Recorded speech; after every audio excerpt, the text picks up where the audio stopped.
할렐루야. 오늘 저는 호세아 7장 8장 말씀과 요한계시록 7장 1절로 4절 말씀을 통하여 인침받은 성도가 누리는 특권이라는 제목으로 함께 말씀 나누기를 원합니다. 어제 6장 7절에서 어떻게 말씀이 시작됐냐면 그들은 아담처럼 언약을 어기고 거기에서 나를 반역하였느니라 라고 말씀하셨습니다.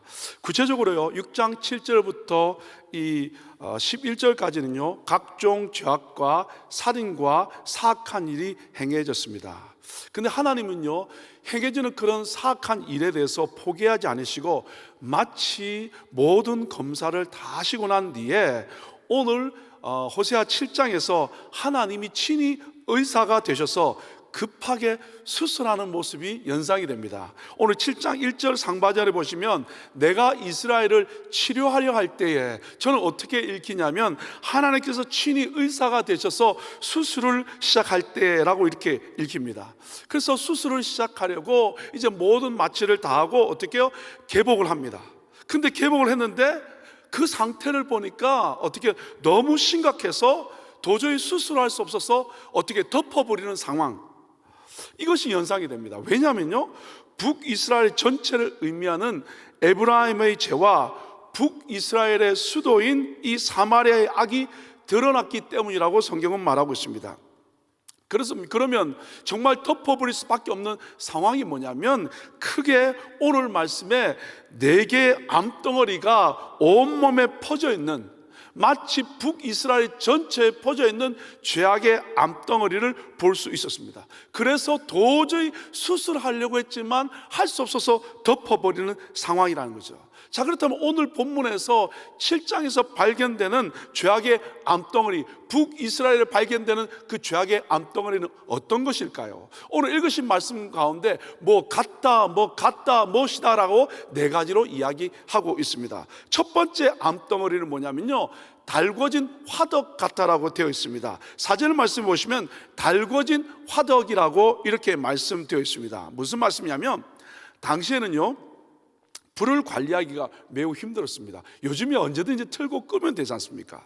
근데 불이 한번 꺼지면요 다시 불을 비추기가 너무 어려운 거죠. 그래서 여러분 어떻게 하냐면 반죽할 때는요 불을 낮췄다가 그리고 빵을 구울 때는요 다시 그 불을 달구는 것입니다. 범죄하는 것을 마치 달궈진 화덕과 같다라고 이렇게 비유하고 있는데요, 그것은요 반죽할 때는 어떻게 해요? 불을 낮춰놨으니까 조용히 있다가 다시 구울 때는요 활활 타오르는 것처럼 마치 우리의 모습이 평상시에는 괜찮은 것 같은데 그 죄악이 활활 타오르는 악의 노예가 된 모습이 바로 북이스라엘의 모습이라는 겁니다. 그러면 이 첫 번째 암덩어리의 죄악의 덩어리의 특징이 1절부터 7절까지 나왔는데 그 특징이 뭐냐면 1절 하반절에 보시면 그들은 거짓을 행하며 안으로 들어가 도둑질하고 밖으로 떼지어 노락질한다라고 되어 있습니다. 거짓을 행한다는 것은 정직을 잊어버렸다는 거죠. 그래서 어떻게 법정에서나 거짓 진술을 행하고 뇌물을 받게 되고요, 그 다음에 정직한 자를 희생시키는 그런 사회적 전반적인 형태가 모습이 나타난다는 거죠. 그래서 안으로는요 어떻게 들어가 도둑질하는데 은밀한 장소에서 남의 물건을 훔치는 그런 행위를 할 뿐만 아니라, 그리고 밖으로는 떼지어 노략질한다는 것은 데워놓고 어떻게 노략질하는 모습이 북이스라엘의 모습이었다는 거죠. 뿐만 아니라 5절에 보시면 이렇게 되어 있습니다. 왕의 날이라고 이렇게 되어 있죠. 결국 이 왕의 날이라 이 말의 의미는 뭐냐면 왕이 즉위하는 날을 말합니다. 또는 왕의 생일을 말합니다. 왕은 이날 신정 왕국의 수반으로서 왕은 어떻게 해요? 하나님의 엄숙한 맹세와 그리고 감사로 자신의 앞날을 하나님 앞에 의뢰하는 삶을 사는 것, 이것이 왕의 날에 왕이 해야 될 모습 아니겠습니까? 그런데요 신하들과 어떻게 술에 만취되어서 갖은 추태를 부리는 모습이 나와 있습니다. 더욱이 왕은 자기의 그 왕권을 유지하기 위해서, 자신의 권력을 유지하기 위해서 오만한 자들과 함께하고 그 뇌물을 받는 모습이 있습니다. 6절에 정확하게 나와 있죠. 그들이 가까이 올 때 그들의 마음은 간교하여 화덕 같으니 그들의 분노는 밤새도록 자고 아침에 피우는 불꽃 같도다. 금방 읽으신 말씀에 그들이라고 세 번이나 반복되어 나오는 이 그들은 뭐냐면, 그렇게 왕이 자기의 왕권을 유지하기 위해서 함께했던 신하들을 말합니다. 근데 그 신하들은 오만한 자라고 되어 있고요, 간교한 자라고 되어 있다는 거죠. 같은 팀인 줄 알았는데 오만한 자들이 엎드려 기다린다는 거죠. 이 말은 뭐냐면 반역의 기회를 삼는다는 거죠. 마치 반역자들이요, 어떻게 합니까? 빵 굽는 자가 밤에 자기 화덕이 매우 뜨거워지는 것처럼 반역의 기회를만을 기다리고 반역을 준비한다, 그 말입니다.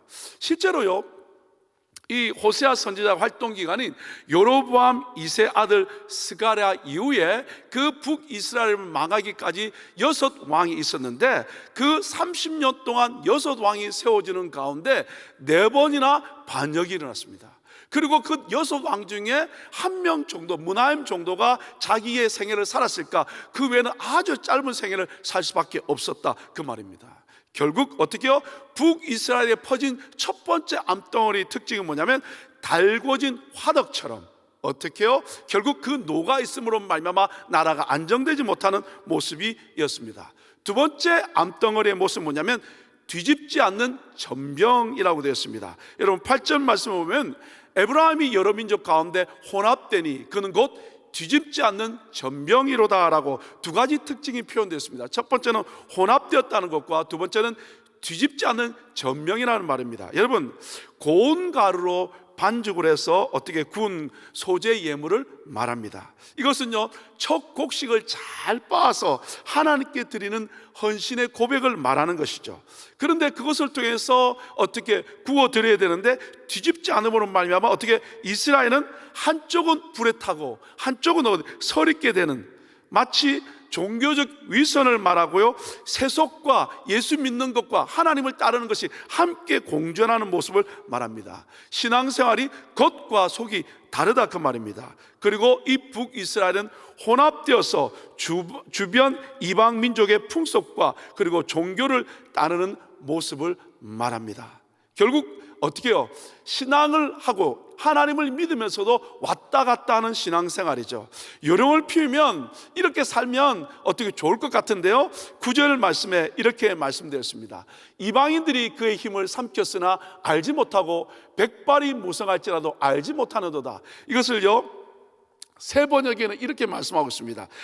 온갖 외세가 국력을 삼키는데도 에브라임은 그것을 깨닫지 못한다고 되어 있고요, 죽을 날이 얼마 남지 않았음에도 깨닫지 못한다, 그 말입니다. 결국 외세를 의지하고 그리고 나아갔지만 결국 어떻게 해요? 힘을 잃어버리는 상황이 바로 이 모습이라는 거죠. 자, 그러면 세 번째 암덩어리의 특징은 뭘까요?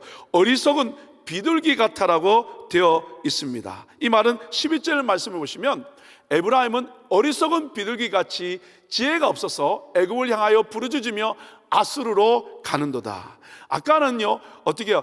하나님을 믿고 세상을 따르는 모습이지만 이번에는요, 어리석은 비둘기 같다는 것은 어리석어서 애굽과 아수르 사이에 왔다 갔다 한다는 거죠. 하나님을 믿으면서도 세상에 힘 있는 것에 기웃기웃하고 그것을 의지하는 모습을 이야기하고 있습니다. 이스라엘의 마지막 왕 호세아는요, 애굽과 동맹을 맺고 아수르에게 배반합니다. 그리고 애굽은 이스라엘을 도울 힘이 없었기 때문에 이스라엘은 결국 망할 수밖에 없고요, 결국 힘의 근원인 하나님을 의지하지 않을 때 어떻게 하나님을 떠날 때 나타나는 삶의 모습이 바로 뭐냐면 이 어리석은 비둘기 같다라고 되어 있습니다. 오늘 우리가 하나님을 믿으면서도요, 혹 힘있고 괜찮고 될 만한 것 의지하지 않습니까? 이것이 바로 오늘 말씀드린 어리석은 비둘기 같고 뒤집지 않는 전병 같은 모습이라는 것입니다. 자, 네 번째 암덩어리 모습은 뭐냐면 속이는 활과 같다라고 되어 있습니다. 16절에 보면 속이는 활과 같다라고 되어 있는데요, 특별히 15절 말씀에 보면 이렇게 말씀하고 있습니다. 내가 그들 팔을 연습시켜 힘있게 하였으나 그들은 내게 대하여 악을 꾀하는도다. 무슨 말씀이냐면 팔을 연습시켜서 힘있게 강하게 해줬다는 거죠. 경제적으로, 군사적으로 강하게 해 주셨다는 거죠. 하나님께서 강하게 해 주셔서 사업도 하는 모든 일도 하나님께서 잘 되게 해 주셨다는 거죠. 그래서 여러분, 여로보암 2세 때는요, 이 이스라엘의 지경은요, 북쪽 하맛 어귀에서 남쪽 아라바 바다 사해까지 마치 솔로몬이 땅을 점령한 것처럼 그 어마어마한 땅을 차지한 것이 누구였냐면 이 여로보암 2세 때의 모습이었습니다. 열방이 그리고 북이스라엘을 두려워하게 되기까지도 했다라고 호세아 13장 1절은 말하고 있습니다. 그런데 속이는 활과 같이 되었다는 말의 의미는 뭐냐면, 하나님께서 강하게 만들어 주셨는데 하나님의 우리를 향한 삶의 목적, 방향, 그것을 잃어버렸다는 거죠. 마치 활을 강하게 해서 활을 쏘기는 쏘았는데요, 활줄이 느슨해짐으로 말미암아 목표물을 맞추지 못하는, 전혀 다른 곳에 맞추는 모습을 말한다는 거죠. 여러분, 죄라는 단어, 우리 헬라의 하마르티아라는 단어 우리 많이 들어봐서 알지 않습니까? 관역에서 벗어난 화살을 말합니다. 마치 북이스라엘의 모습이 그렇습니다. 하나님께서 활을 강하게 만들어 주셔서 목표물을 맞추고 하나님의 뜻을 이름으로 말미암아 이 땅 가운데 하나님의 나라를 이루어가는 것이 하나님의 목적이었는데, 목표였는데, 그리고 인도함이었는데 어떻게 해요? 결국 그것을 관역에서 벗어남으로 말미암아 하나님의 뜻을 이루지 못하는 삶, 이것이 바로 북이스라엘의 모습이었다는 거죠. 결국 이런 삶의 결과가 16절에 이렇게 나와 있습니다. 그들의 지도자들은 그 해의 거친 말로 말미암아 칼에 엎드려지리니 이것이 애굽 땅에서 조롱거리가 되리라. 결국 어떻게 해요? 아수르가 쳐들어왔을 때 애굽만 쳐다봤지만 애굽은 아무것도 할 수 없는 상황이 바로 어떻게 북이스라엘의 모습이었습니다. 여러분, 그러면 이 네 개의 암덩어리를 가진 북이스라엘의 특징이 여러분 7절, 10절, 14절, 16절에 똑같이 반복되는 내용이 있습니다. 암덩어리, 죄악의 암덩어리를 가진 자들의 모습이 나와 있습니다. 7절에 보시면, 끝에 가보시면, 그 다음에 나가보시면 뭐라고 되냐면, 그들 중에는 내게 부르짖는 자가 하나도 없도다. 그 다음에 10절에 가보시면요, 그들의 하나님 여호와께로 돌아오지 아니하며 라고 되어 있고요, 구하지도 아니한다고 되어 있습니다. 14절에는요, 성심으로 나를 부르지 아니하였으며 라고 되어 있고요, 16절에는요, 그들은 돌아오나 높으신 자에게로 돌아오지 아니하고 속이는 활과 같게 되었다는 거죠. 사랑하는 여러분, 우리는 어떤 상황이도 어떤 문제도 살 수 있습니다. 오늘 말씀을 통해서 더 확신이 됩니다. 왜냐하면 그런 죄악 가운데 있다 할지라도 하나님이 영적 의사가 되셔서 수술을 직접 하시기 때문입니다. 그분은 전능하신 하나님이고 능력의 하나님인 줄 믿습니다. 오늘 분명히 우리에게 어마어마한 죄악의 암덩어리에 있다 할지라도, 어떤 상황과 어떤 어려움과 어떤 문제가 있다 할지라도 여호와께 돌아가기만 한다면 그분께서 직접 수술하심으로 말미암아 우리를 낫게 하실 줄 믿습니다.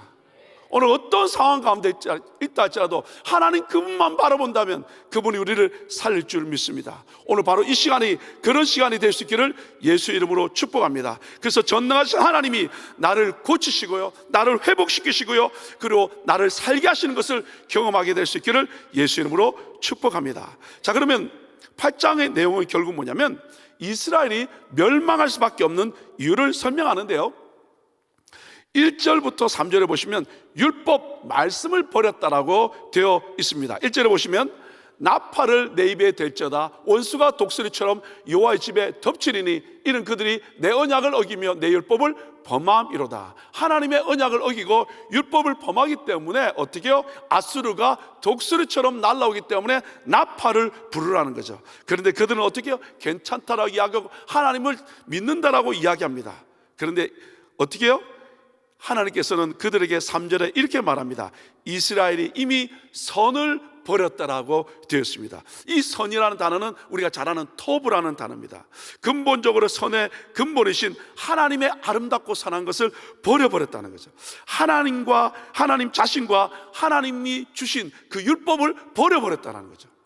결국 그들에서 망할 수밖에 없다라는 겁니다. 그리고 4절에는 자신이 원하는 왕을 세웠다는 이야기가 되었고요, 그 다음에 4절 하반절부터 6절까지는 송아지 우상을 섬겼다라는 말씀이 나와 있고요, 그 다음에 8절부터 10절까지는 강대국을 의지한 이스라엘이 설명됐고요, 결국 13절에 제사를 드리지만 결국 자기들이 먹으려고 하는 제사가 하나님이 받을 수 없다라고 되어 있을 뿐만 아니라 마지막 11절과 12절에 이렇게 12절에 말씀하고 있습니다.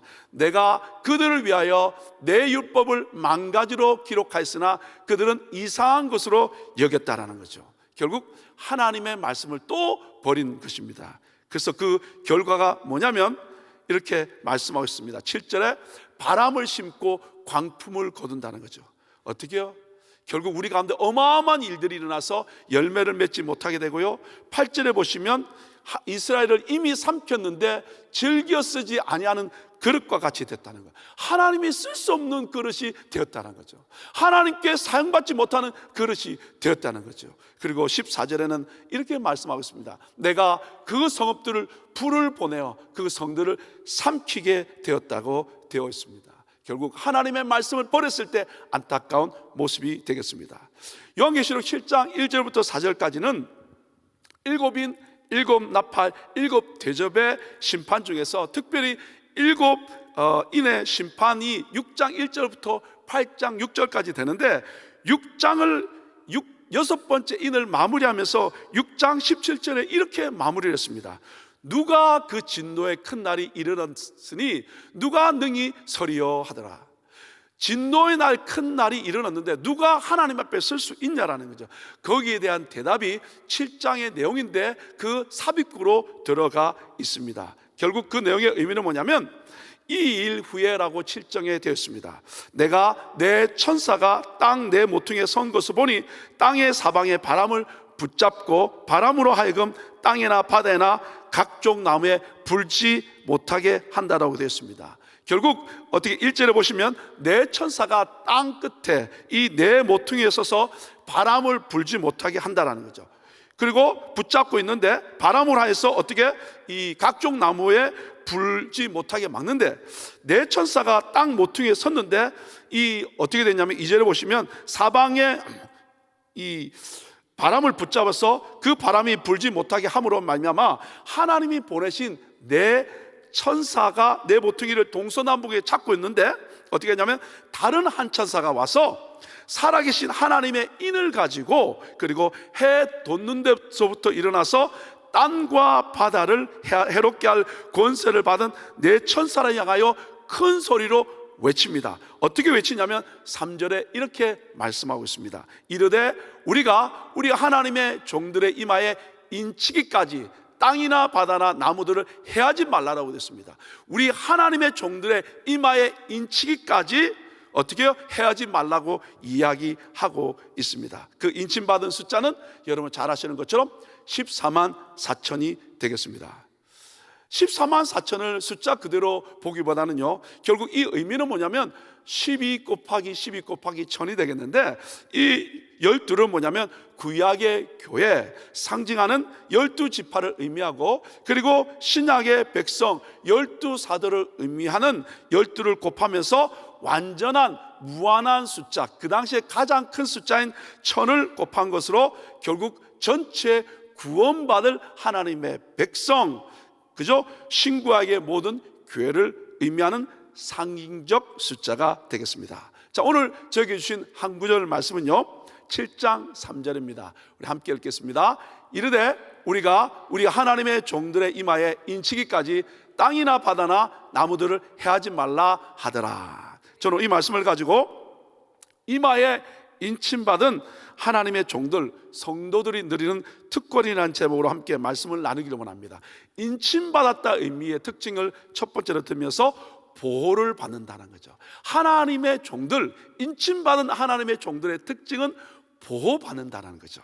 고대 사회에서는요, 인을 친다는 것은 이 물건, 이 가축, 이 노예, 이것이 바로 내 것이다 그 말입니다. 그래서 이것들에 대해서 그 인침받는다, 내 것이다 그 말의 의미는 뭐냐면 하나님께서 어떻게 주인께서 보호한다, 책임진다는 말이 될 것입니다. 여러분, 이런 자들을 향하여 14장 1절은 이렇게 말씀하고 있습니다.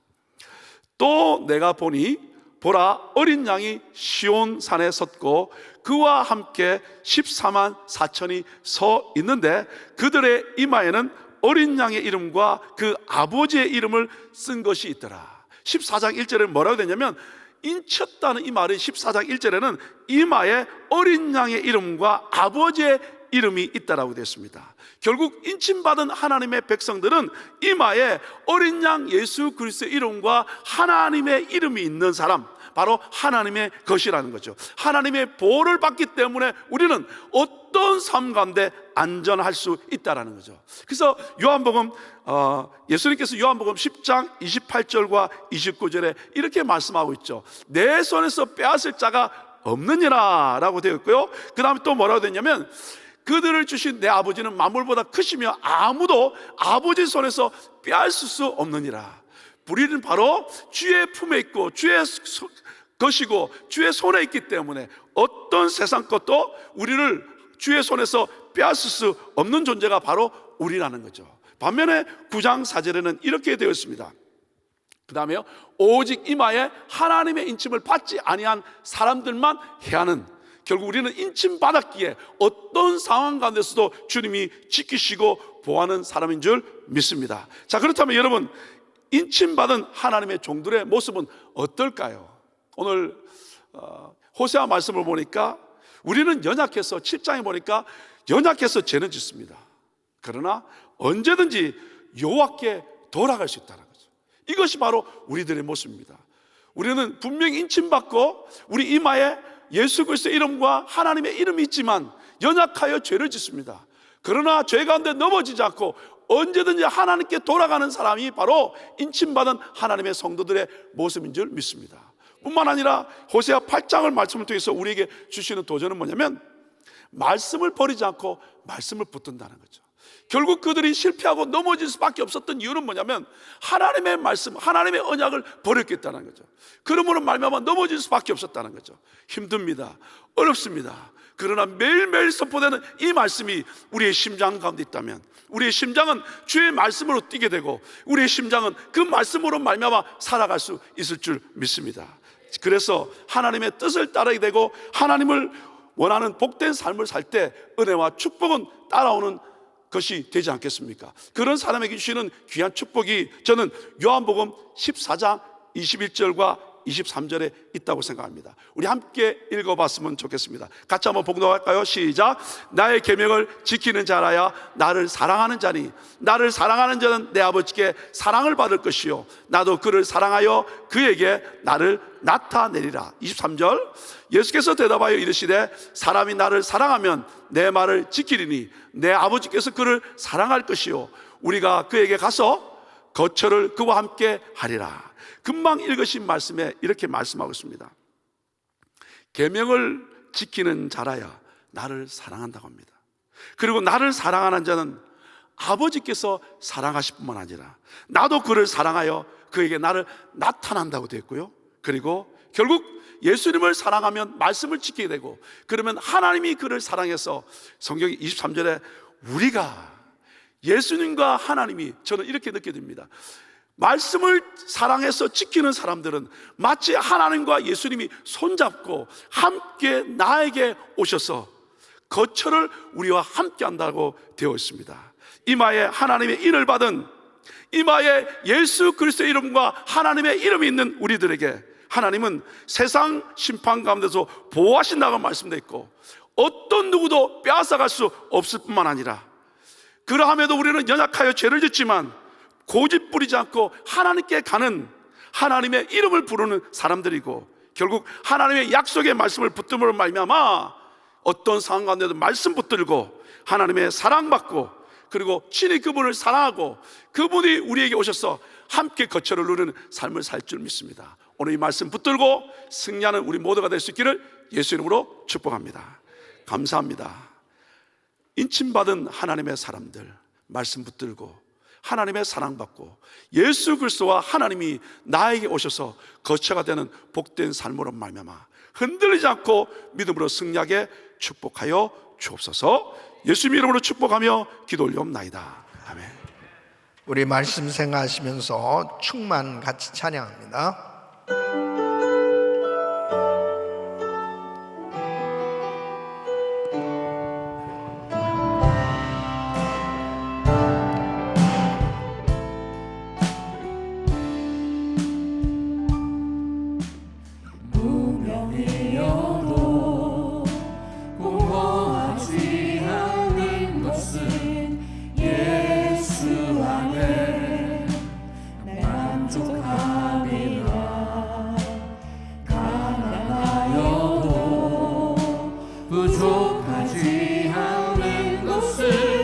예수 안에 오직 나는 부요함이라.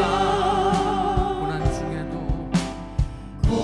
중에도 견뎌낼 수 있는 것은 주의 계획 믿기 때문이라. 실패하여도 일어설 수 있는 것은 예수 안에 오직 나는 승리함이라.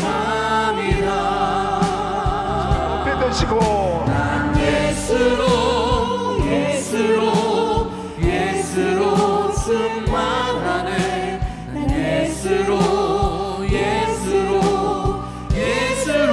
충만하네. 난 예수로 충만하네. 영원한 왕 내 안에 살아계시네. 난 예수로 충만하네. 난 예수로 충만하네. 난 예수로 충만하네. 영원한 왕 내 안에 살아계시네. 아멘. 우리 성도님들은 인침을 받으셨습니까?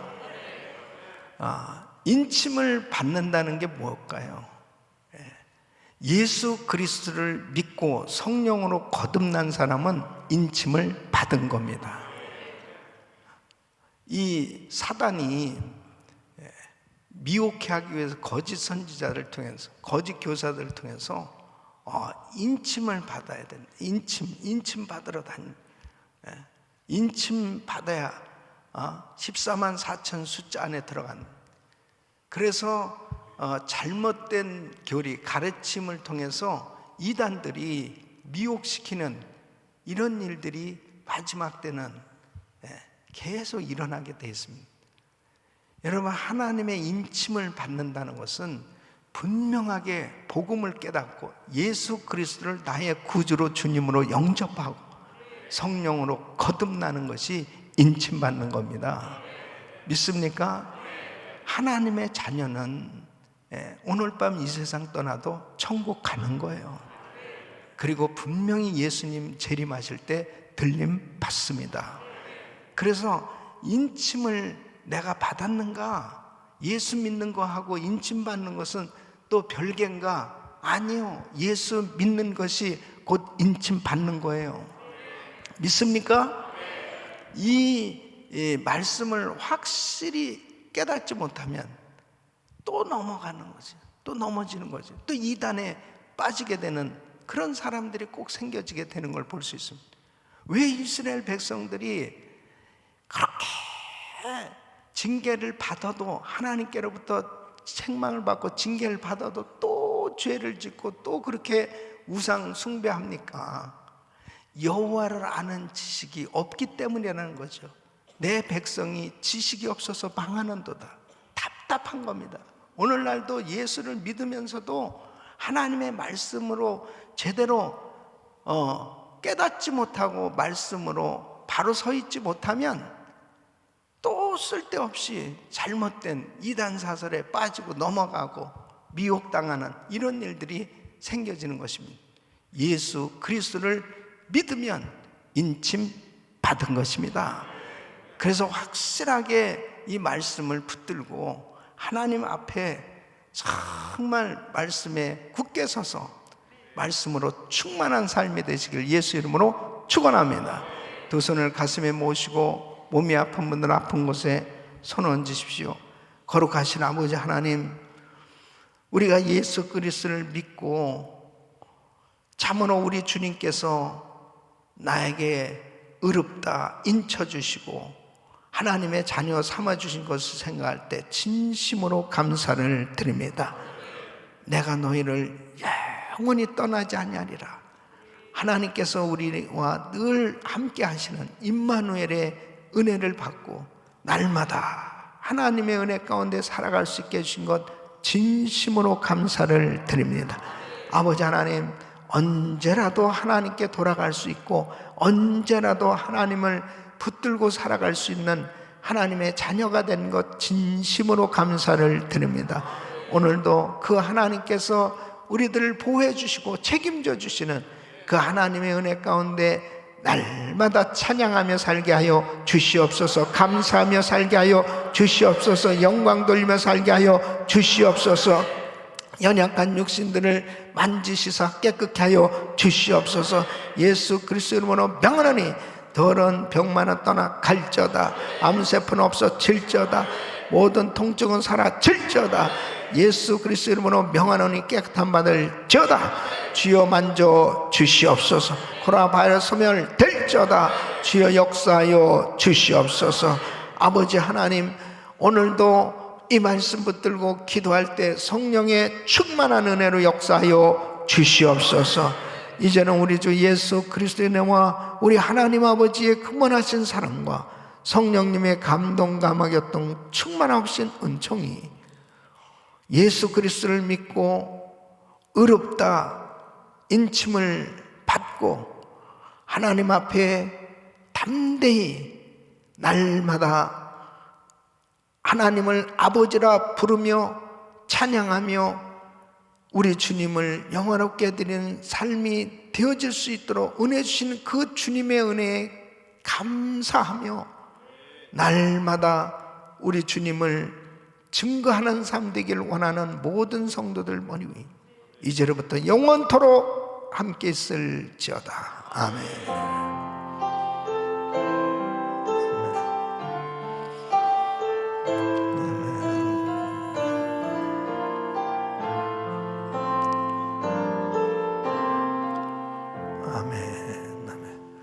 이제 기도하실 자리 잡으시고 믿음으로 오늘도 간절히 중보하며 기도하기를 원합니다. 전 세계 나가 사역하고 우리 GMI 선교사님들 또 우크라이나 땅 하루속히 전쟁이 종식될 수 있도록 또 대한민국을 위해서 이 미국의 영적 대부흥이 일어날 수 있도록 주여 부르짖고 기도합니다. 주여 주여 주여. 걸어가시고 존귀하신 아버지 하나님 감사합니다.